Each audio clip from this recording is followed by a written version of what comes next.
Sorry about that. My old man, he makes everything into a big joke. What can I say? The old man loves to get a laugh. Growing up, half the time, I didn't have a clue what his jokes were about, but I laughed anyways. Down at the barbershop, it didn't matter how many guys my father let take cuts ahead of him in line. He just wanted to sit there all Saturday and crack people up, make folks bust a gut. Getting his sideburns trimmed was definitely a low priority. My father used to say, "Stop me if you heard this one before." The way my old man tells it, he walks into the oncologist's office and he says, "After the chemotherapy, will I be able to play the violin?" And in response, the oncologist says, "It's metastasized. You've got about 6 months to live." And working his eyebrows like Groucho Marx, tapping the ash from his invisible cigar, my old man says, 6 months, he says, "I want a second opinion." So the oncologist, he says, "Okay, you've got cancer, and your jokes stink." So they do the chemotherapy, and they give him some radiation like they do. Even if the shit burns him up so bad on the inside, he tells me that taking a piss is like passing razor blades. He's still, every Saturday, down by the barbershop telling jokes, even if now he's bald as a cue ball. I mean, he's skinny as a bald skeleton, and he's getting to haul around one of those cylinders of oxygen under pressure, like some little version of a ball and chain. He walks into the barbershop, dragging that pressurized cylinder of oxygen with a tube of it going up and looping around his nose and over his ears and around his bald head, and he says, "Just a little off the top, please." And folks laugh. Understand me. My old man is no Uncle Milty. He's no Edgar Bergen. The man's skinny as a Halloween skeleton and bald and going to be dead by 6 weeks. So it don't matter what he says. Folks are going to hee-haw like donkeys just out of their genuine affection for him. But seriously, I'm not doing him justice. It's my fault if this doesn't come across, but my old man is funnier than he sounds. Maybe his sense of humor is a talent I just didn't inherit. Back when I was his little Charlie McCarthy the whole time growing up, he used to ask me, "Knock, knock." I'd say, "Who's there?" He'd say, "Old lady." I'd say, "Old lady who?" And he'd say, "Wow, I didn't know you could yodel." Me? I didn't get it. I was so stupid. I was 7 years old and still stuck in the first grade. I didn't know Switzerland from Shinola. But I want for my old man to love me, so I just learned to laugh. Whatever he says, I laugh. By old lady, my guess is that he means my mom who ran away and left us. All my old man will say about her is how she was a real looker who just couldn't take a joke. She just was not a good sport. He used to ask me, when that Vinnie Van Gogh cut off his ear and sent it to that whore he was so crazy about, how'd he send it? The punchline is, he sent it by ear mail. But being 7 years old, I was still stuck back on not knowing who Van Gogh is or what's a whore.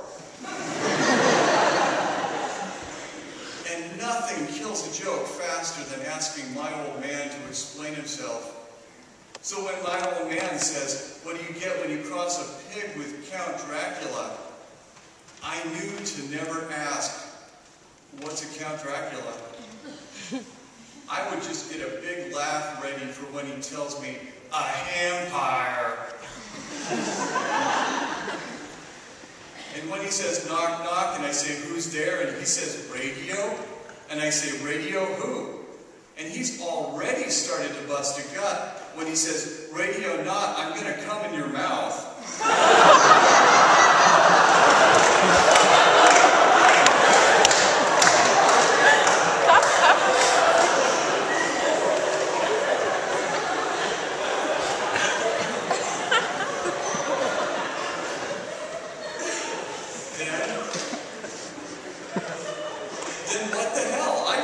laughing?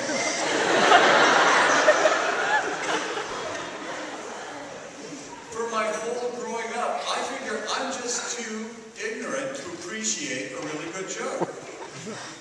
Me? My teachers still haven't covered long division and all the multiplication tables, so it's not my old man's fault that I'm so dumb that I don't know what's come. My old lady who abandoned us, he says that she hated that joke.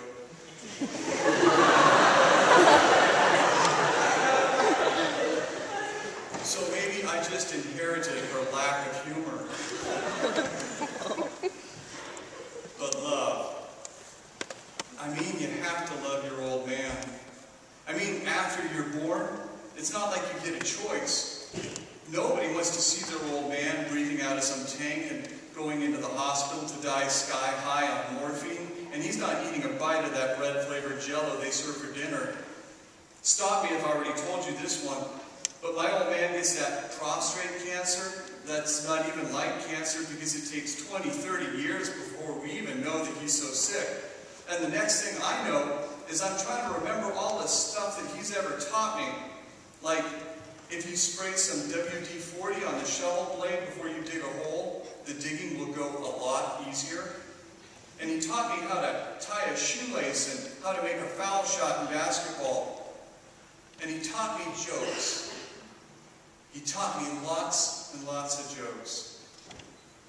And sure, he's no Robin Williams, but I watched this movie one time about Robin Williams, who gets dressed up with a red rubber ball on his nose and this big rainbow-colored afro wig and those big clown shoes with a fake carnation stuck in the buttonhole of his shirt that squirts water.